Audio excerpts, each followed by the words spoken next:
Hello, it's Anthony Chadwick from the Webinar Vet, welcoming you to another episode of VETchat.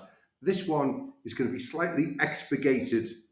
We're really wanting to just talk to Ian Ramsey, Professor at Glasgow University, and unlucky enough to have had me as a fellow student at Liverpool University. So it's always great to see you, Ian. But you're going to be talking about a very important topic, the whole area of antibiotic resistance, but particularly this very practical step that's happening in November 2023.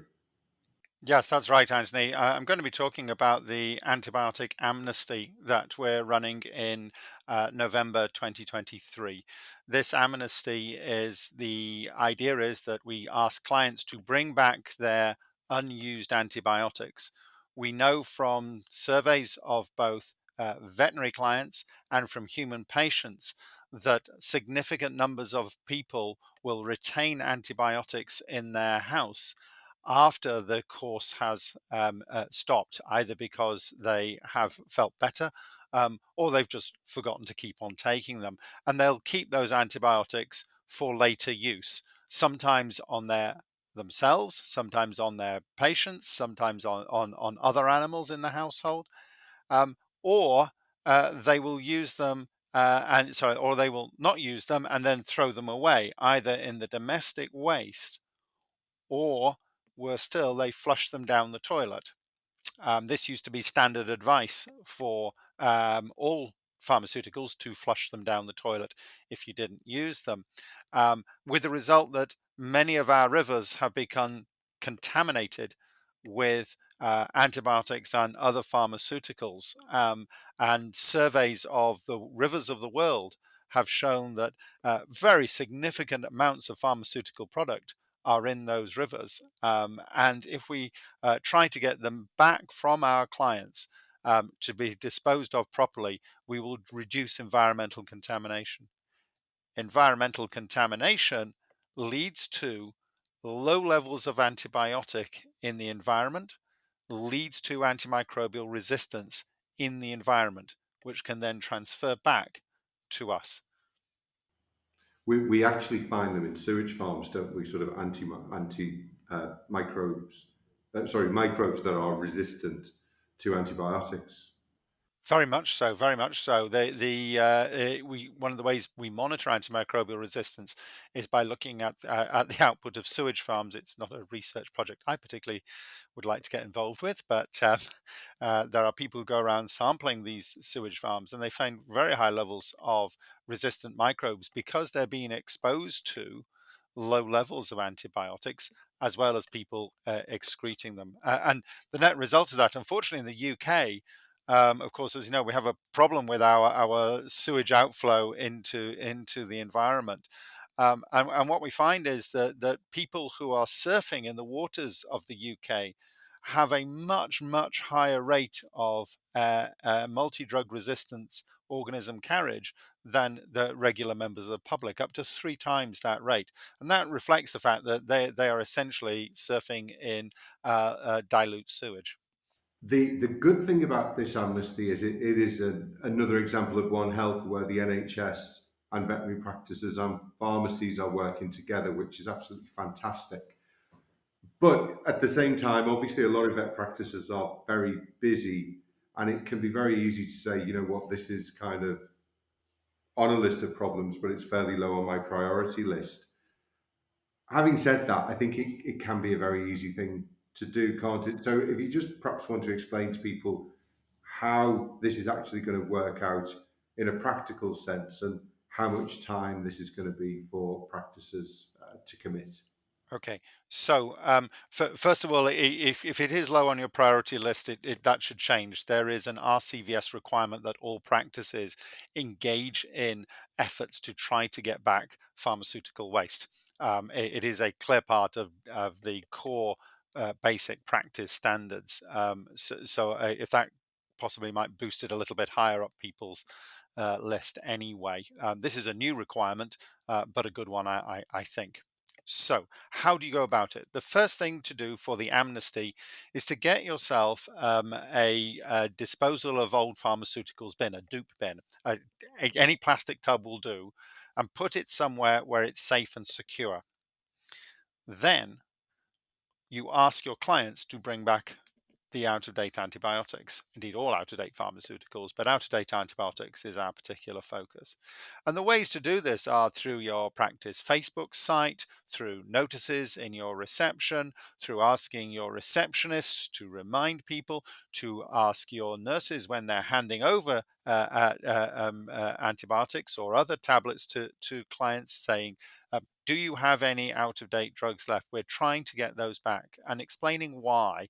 To protect the environment, we're trying to get all these old drugs back. This is not for resale, this is for safe disposal.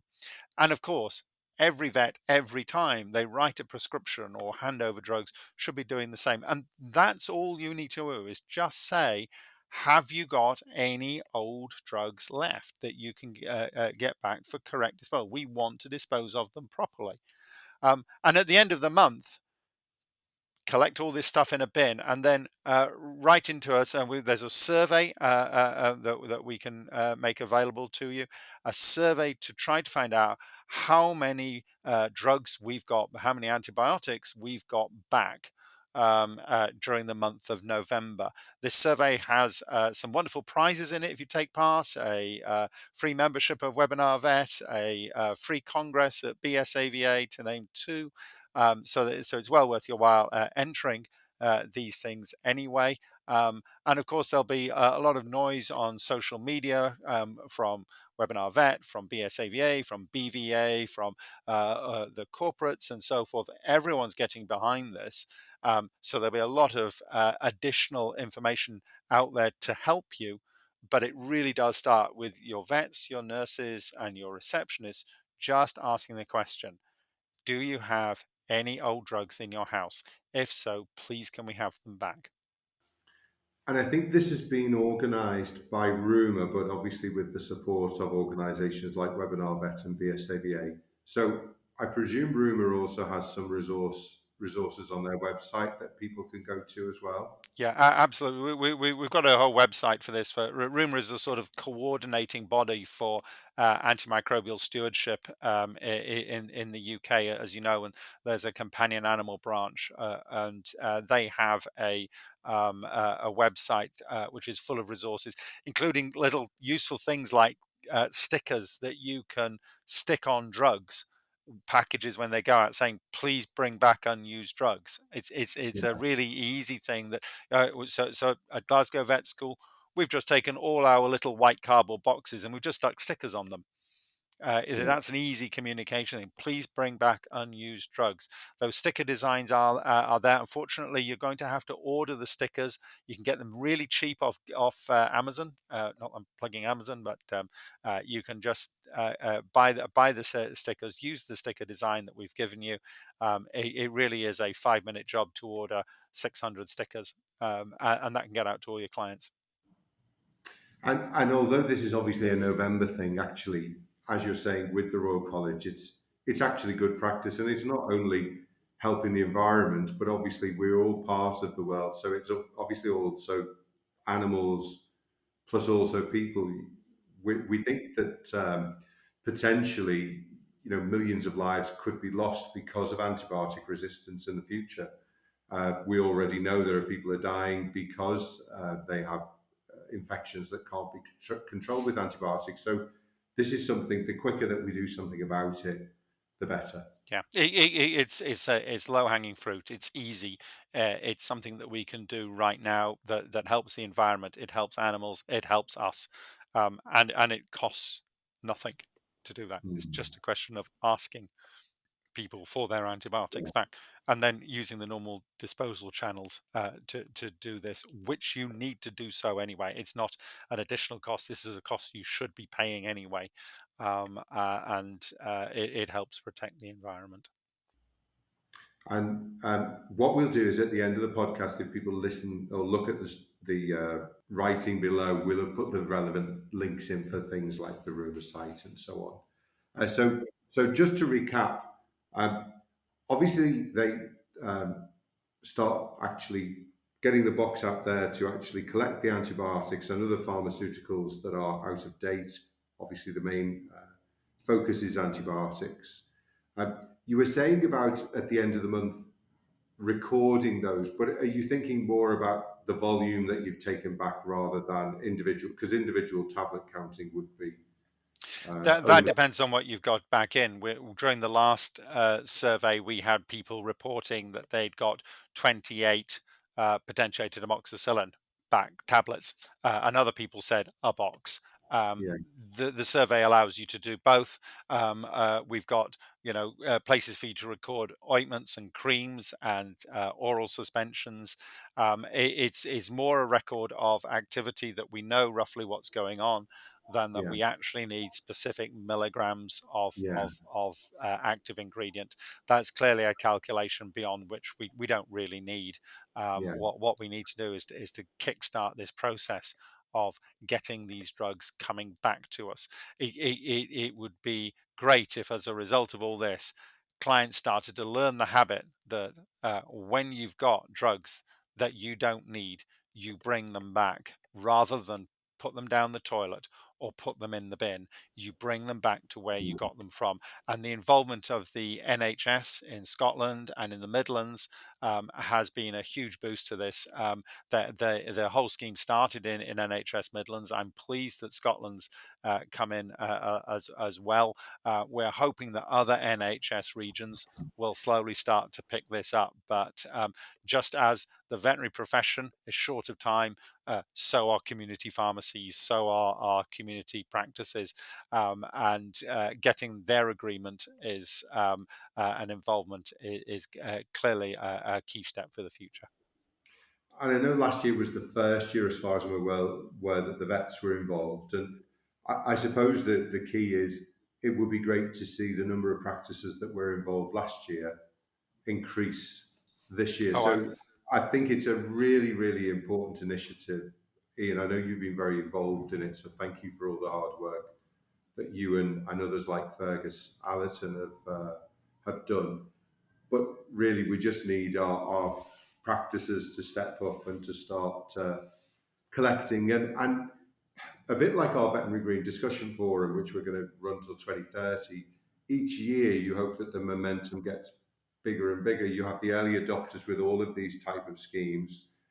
Then you get the kind of, the general practices, the sort of the masters, if you like. And then, of course, at the end with all of these, you have the laggards who just don't want to do it, but eventually get forced to do it because of legislation and things. So it would be great to see an increase in numbers from last year to this year. And I know that when the amnesty is finished, perhaps in the early new year, we're going to do a round table just to sort of summarise what's happened and some of the results that we've had as well at Webinar Vet. So I'm looking forward to chatting again with you to see the successes that we've had with this scheme. great. Thank you very much. Thanks, Ian. Thanks everyone for listening. A slightly shorter one, which is amazing when you've got Ian and me in the room that we haven't got on to other tangents, but this is obviously a really important area. I'd love you to support it. And as Ian was saying, if you answer the survey at the end, your name will be put in a hat, provided you've given your details. And there are some nice prizes like the BSAVA Congress ticket, which is always a fabulous congress. And we've also agreed to chip in with an unlimited membership. And I know there are some other prizes as well. So if you've got to be in it to win it, as they say. So do get involved in the amnesty. This is a really important area. And looking forward to hearing the results, Ian. Great. Thanks a lot, Anthony. Thanks everyone for listening. This has been Anthony Chadwick at the Webinar Vet, and this has been VETchat. Take care.